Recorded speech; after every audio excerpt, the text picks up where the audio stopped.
Hello students, welcome back to my channel. আজ আমি তোমাদের সাথে শেয়ার করছি তোমাদের ইতিহাসের আরও একটা ক্লাস।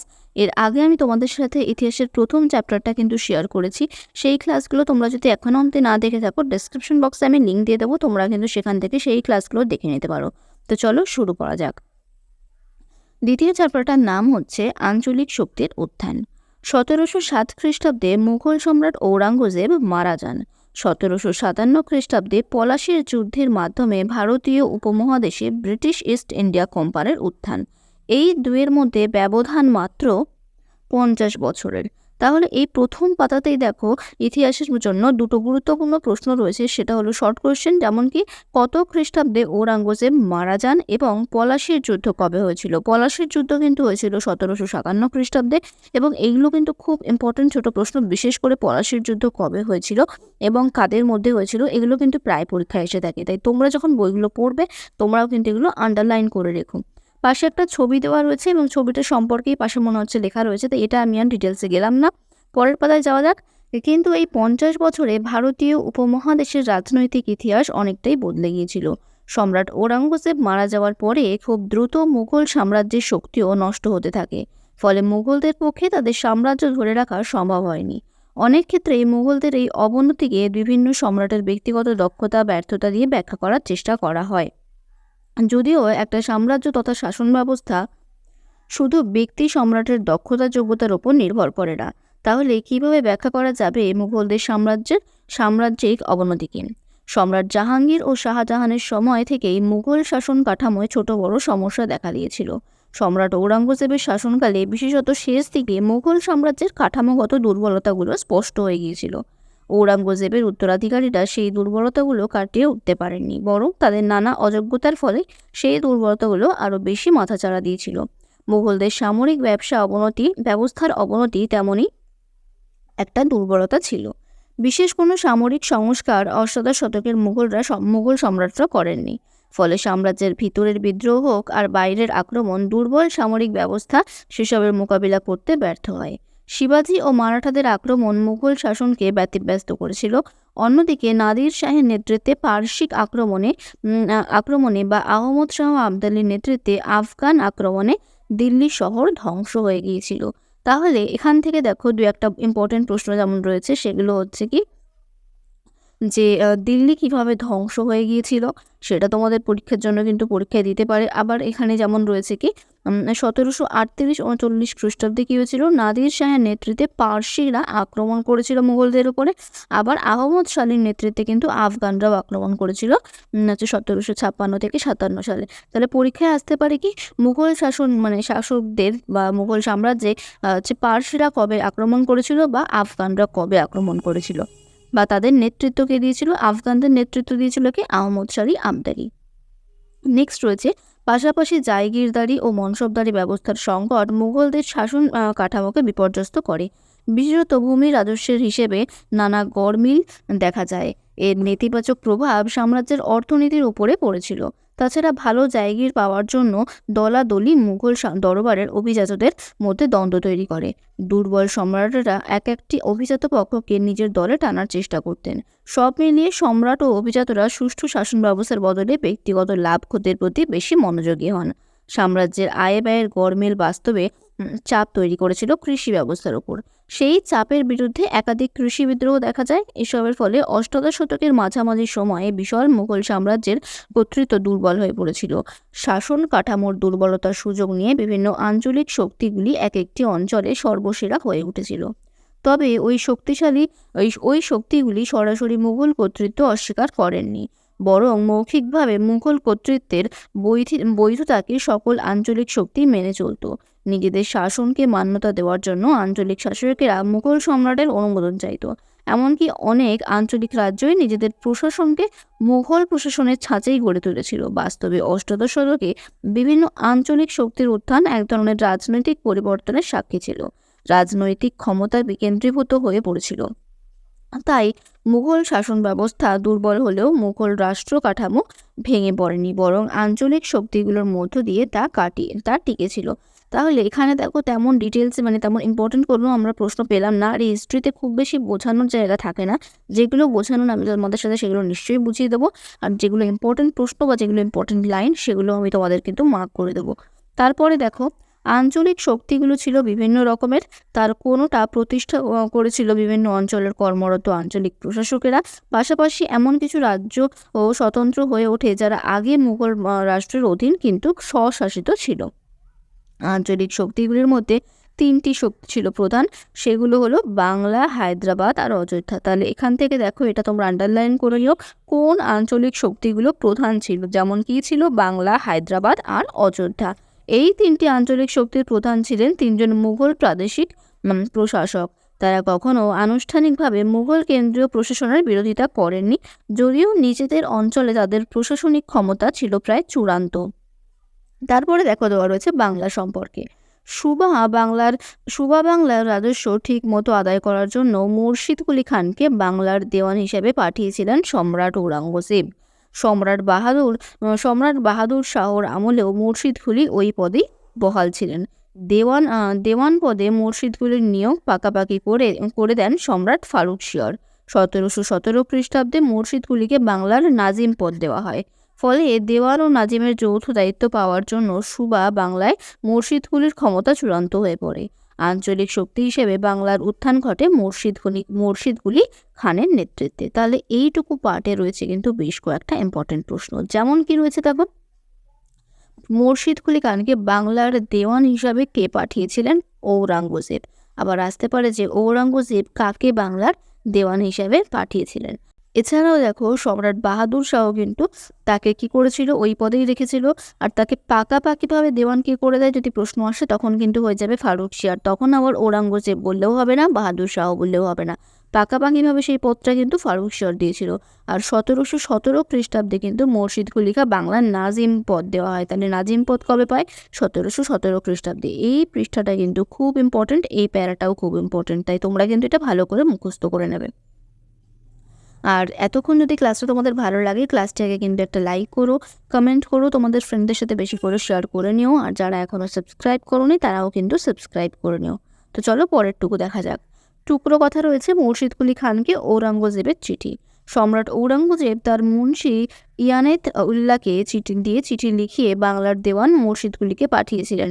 সেই চিঠিগুলি থেকে বাংলার দেওয়ানের প্রতি মুঘল সম্রাটের মনোভাব বোঝা যায়। মূল চিঠিগুলি ফার্সিতে লেখা, তেমনি একটি চিঠিতে লেখা হয়েছিল বাদশাহের আজ্ঞা অনুসারে লিখিত হইতেছে যে এখন বিহার প্রদেশের দেওয়ানের পদও আপনাকে অর্পণ করা হইয়াছে, সুতরাং আপনি স্বয়ং উড়িষ্যা যান, ইহা ভালো নয়। তথায় এক প্রতিনিধি বা নায়েব রাখিয়া জাহাঙ্গীরনগর আসিবেন, কারণ যুবরাজ আজিমুস শান অর্থাৎ কুমার যে ফারুক শিয়ারকে ঢাকায় রাখিয়া নিজে পাটনা চলিয়া গিয়েছেন। আপনার অনেক কার্য, সুতরাং যথা হইবে সব স্থানের তত্ত্বাবধান করিতে পারেন, এরূপ কেন্দ্রস্থানে আপনার বাস করা উত্তম। বাদশাহ হুকুম করিতেছেন যে উড়িষ্যা পৃথক প্রদেশ এক কোণে স্থিত, সর্বদাই ইহার পৃথক শাসনকর্তা থাকিত এবং আপনার কার্যস্থলের সঙ্গে ইহার কোনো সম্বন্ধ ছিল না। এই প্রদেশের অবস্থা লিখিয়া জানাইবেন। জাহাঙ্গীরনগর বলতে ঢাকা বোঝানো হয়েছে। আর একটি চিঠিতে লেখা হয়েছে, ইতিপূর্বে বাদশাহের হুকুমে এই মন্ত্রীবরকে লেখা হইয়াছে যে প্রায় 90 লক্ষ টাকা সরকারি খাজনা যাহা বঙ্গদেশ ও উড়িষ্যায় সংগ্রহ করা হইয়াছে এবং যাহার পরিমাণ আপনি বাদশাহকে লিখিয়া জানাইয়াছেন ও তৎসঙ্গে অন্যান্য অধিক টাকা যা সংগ্রহ হইয়া থাকিবে, একত্রে যত দ্রুত সম্ভব এখানে পাঠাইবেন। যদি আপনি পূর্বে প্রেরিত আজ্ঞানুসারে পূর্বোক্ত টাকা সদরে রওনা করিয়া থাকেন ভালোই, নচেত এই পত্র পাইবা মাত্র ওই টাকা এবং অপর যাহা কিছু আদায় হইয়াছে তাহা সমস্ত সর্বাপেক্ষা অধিক দ্রুততার সঙ্গে হুজুরে প্রেরণ করিবেন। জানিবেন যে বিলম্ব অবৈধ, কারণ এ বিষয়ে বাদশাহ অত্যন্ত অধিক তাগিদ করিতেছেন। নিশ্চয়ই এই আজ্ঞা কার্যে পরিণত করিবেন। এই চিঠির থেকে ঔরঙ্গজেবের শেষ কয়েক বছরের রাজত্বকালে টাকার অভাব এবং সুবা বাংলা থেকে পাঠানো রাজস্বের গুরুত্ব স্পষ্টভাবে বোঝা যায়। আর একটি চিঠিতে মুর্শিদ কুলিকে লেখা হয়েছে, আপনি বাদশাহী রাজস্ব সংগ্রহে পরিশ্রম করিতেছেন এবং প্রার্থনা করিয়াছেন যে বাদশাহের স্বহস্ত লিখিত কয়েক ছত্রসহ এক ফরমান আপনার নামে প্রেরিত হোক। তাহা সব বাদশাহ অবগত হইলেন। সম্রাট অনুগ্রহপূর্বক আপনাকে এক উজ্জ্বল সম্মানসূচক পরিচ্ছদ এবং স্বহস্তাক্ষরে ভূষিত ফরমান প্রদান করিলেন। নিশ্চয়ই এই সব অনুগ্রহের জন্য ধন্যবাদ প্রকাশ করিতে ও রাজস্ব সংগ্রহ হুজুরে প্রেরণ সম্বন্ধে অত্যন্ত পরিশ্রম করবেন।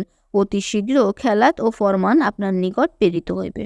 উদ্ধৃত চিঠির অংশগুলি মূল ফার্সি থেকে বাংলায় তর্জমা করেছিলেন যদুনাথ সরকার।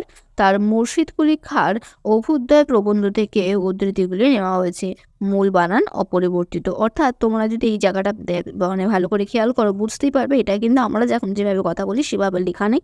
এটা কিন্তু একটু সাধু ভাষার টানে লেখা, যেভাবে আগেকার সময়ে লেখা হতো, আর সেভাবেই এখানে তোমাদের সাথে এটা দেওয়া হয়েছে, সেটাই এখানে বলেছে।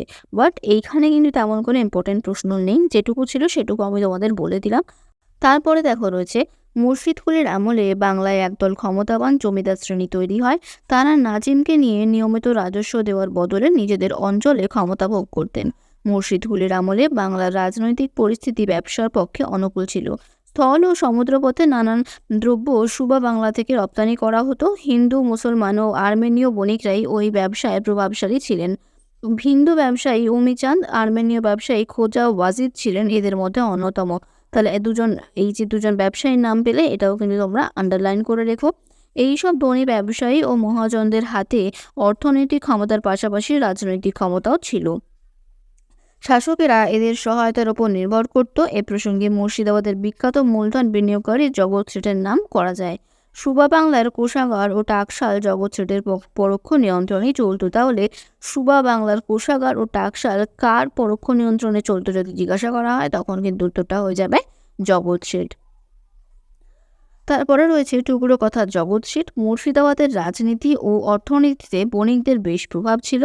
এদের বণিক রাজা বলা হতো। এই বণিক রাজাদের মধ্যে প্রবীণ ছিলেন উমিচাঁদ, খোয়া ওয়াজিদ এবং জগৎ শেঠ। তাহলে কয়েকজন প্রবীণ বণিক রাজাদের নাম যদি জানতে চায় তাহলে উত্তর হয়ে যাবে উমিচাঁদ, খোয়া ওয়াজিদ এবং জগৎ শেঠ। মুর্শিদাবাদে সিরাজ বিরোধী উদ্যোগে জগৎ শেঠের গুরুত্বপূর্ণ ভূমিকা ছিল। ১৬৫২ খ্রিস্টাব্দে রাজস্থান থেকে হীরাপদ শাহ পাটনায় চলে যান। তার বড় ছেলে মানিকচাঁদ ঢাকায় মহাজনী কারবার শুরু করেন। মুর্শিদকুলি খানের সঙ্গে মানিকচাঁদের সম্পর্ক ভালো ছিল। সেই সূত্রেই মানিকচাঁদ ঢাকা ছেড়ে মুর্শিদাবাদে ব্যবসা শুরু করেন। মানিকচাঁদের পর তার ভাগ্নে ফতেচাঁদ ব্যবসার হাল ধরেন। ফতেচাঁদ মুঘল সম্রাটের থেকে জগৎ শেঠ বা জগৎ শেঠ উপাধি পান। তাহলে জগৎ শেঠের আসল নাম হচ্ছে ফতেচাঁদ, আর ফতেচাঁদের উপাধি হচ্ছে কিন্তু জগতের শেঠ বা জগৎ শেঠ। সেই উপাধি বংশানুক্রমিকভাবে চলতে থাকে, অর্থাৎ জগৎ শেঠ কোনো একজনের নাম নয়, নির্দিষ্ট একটি বণিক পরিবারের উপাধি। তাহলে এটাও কিন্তু একটা খুব ইম্পর্টেন্ট লাইন, তোমরা এটা খেয়াল রাখবে। জগৎ সেন কিন্তু শুধু একজনের নাম নয়, প্রথমে একজনকে এই উপাধিটা দেওয়া হয়, তারপর সেটা কিন্তু বংশানুক্রমিকভাবেই চলতে থাকে। নিজেদের মুদ্রা তৈরি, মহাজনী ব্যবসা প্রভৃতির ফলে জগৎ শেঠের বিপুল অর্থনৈতিক ক্ষমতা ছিল। এক ধরনের ব্যাংক ব্যবস্থা গড়ে উঠেছিল জগৎ শেঠদের হাত ধরে, অর্থাৎ বাংলায় অর্থনীতির উপর জগৎ শেঠদের নিয়ন্ত্রণ ছিল যথেষ্ট। পাশাপাশি মুর্শিদাবাদে বাংলার নবাবের দরবারেও তাদের প্রভাব ছিল। ফলে ব্রিটিশ ইস্ট ইন্ডিয়া কোম্পানিও সিরাজ বিরোধী উদ্যোগে জগৎ শেঠদের নিজেদের দলে টানতে চেয়েছিল। মীর জাফর নিজেও জগৎ শেঠদের পছন্দের ব্যক্তি ছিলেন। ফলে পলাশীর যুদ্ধের পর জগৎ শেঠদের সম্মতিতে ব্রিটিশ কোম্পানি মীর জাফরকেই নবাব নির্বাচিত করেছিল। তাহলে পলাশীর যুদ্ধের পর কাকে নবাব নির্বাচন করা হয়েছিল? তখন কিন্তু উত্তরটা হয়ে যাচ্ছে মীর জাফরকে। ১৭২৭ খ্রিস্টাব্দে যখন মুর্শিদ কুলি খান মারা যান, তখন মুঘলদের সঙ্গে তার আনুষ্ঠানিক সম্পর্ক ভালো ছিল। মুর্শিদ কুলির উত্তরাধিকারীদের মধ্যে ক্ষমতা নিয়ে গোলযোগ বাধে। সেই পরিস্থিতিতে জগৎ শেঠ ও কয়েকজন ক্ষমতাবান জমিদারের মদতে সেনাপতি আলীবর্দী খান সুবা বাংলার ক্ষমতা দখল করেন। তাহলে এখানে দেখো একটা ইম্পর্টেন্ট লাইন হচ্ছে ১৭২৭ খ্রিস্টাব্দে মুর্শিদ কুলি খান মারা যান। তাহলে পরীক্ষায় প্রশ্নই আসতে পারে যে কবে মুর্শিদ কুলি খান মারা যান এবং তারপরে কে বাংলার যে সুবা হয়েছিলেন, কে হয়েছিলেন? যে আলীবর্দী খান কিন্তু বাংলার সুবা হয়েছিলেন। তারপরে দেখো, বাস্তবে আলীবর্দী খানের শাসনকালে মুঘলদের হাত থেকে সুবা বাংলার অধিকার বেরিয়ে যায়। শাসনতান্ত্রিক কোনো খবরাখবরই দিল্লির মুঘল সম্রাটকে জানানো হতো না। তাছাড়া নিয়মিত রাজস্ব পাঠানোর ব্যবস্থাও বন্ধ হয়ে যায়। যদিও মুঘল কর্তৃত্বকে আনুষ্ঠানিকভাবে স্বীকার করা হতো, তবুও বাংলা, বিহার, উড়িষ্যায় আলীবর্দী কার্যত একটি স্বশাসিত প্রশাসন চালাতেন। 1756 খ্রিস্টাব্দে আলীবর্দী খাঁ মারা যান। তাহলে 1756 খ্রিস্টাব্দে আলীবর্দী খাঁ মারা যান, এটাও কিন্তু তোমরা আন্ডারলাইন করে নিও। তার দৌহিত্র সিরাজউদ্দৌলা নবাব হন, কিন্তু দ্রুতই দরবারের বিভিন্ন গোষ্ঠী ও ব্রিটিশ কোম্পানির সঙ্গে সিরাজের সংঘাত বাধে। তার পরিণতিতে বাংলার শাসন ব্যবস্থায় ব্রিটিশ কোম্পানির কর্তৃত্ব তৈরি হয়েছিল। তাহলে আলীবর্দী খাঁর পর কে হয়েছিল নবাব? আলীবর্দী খাঁর পর কিন্তু হয়েছিল সিরাজউদ্দৌলা নবাব। আর আলীবর্দী খাঁর আগে কে ছিল?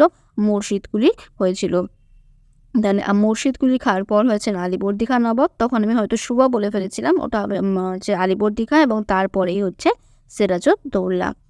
তাহলে আজকে আমি তোমাদের সাথে এত অবধি আলোচনা করলাম, আর নেক্সট ক্লাসের পরের পার্ট থেকে আলোচনা করব। আর আজকের ক্লাসটা যদি তোমাদের ভালো লাগে তাহলে ক্লাসটাকে একটা লাইক করো, কমেন্ট করো তোমাদের কোন কোন সাবজেক্টের ক্লাস প্রয়োজন, তোমাদের ফ্রেন্ডদের সাথে বেশি করে শেয়ার করে দিও। আর যারা এখনও সাবস্ক্রাইব করোনি তারা সাবস্ক্রাইব করে বেল আইকনটা অন করে দিও। তাহলে আজকের ক্লাসটা এখানেই শেষ করলাম। Thank you.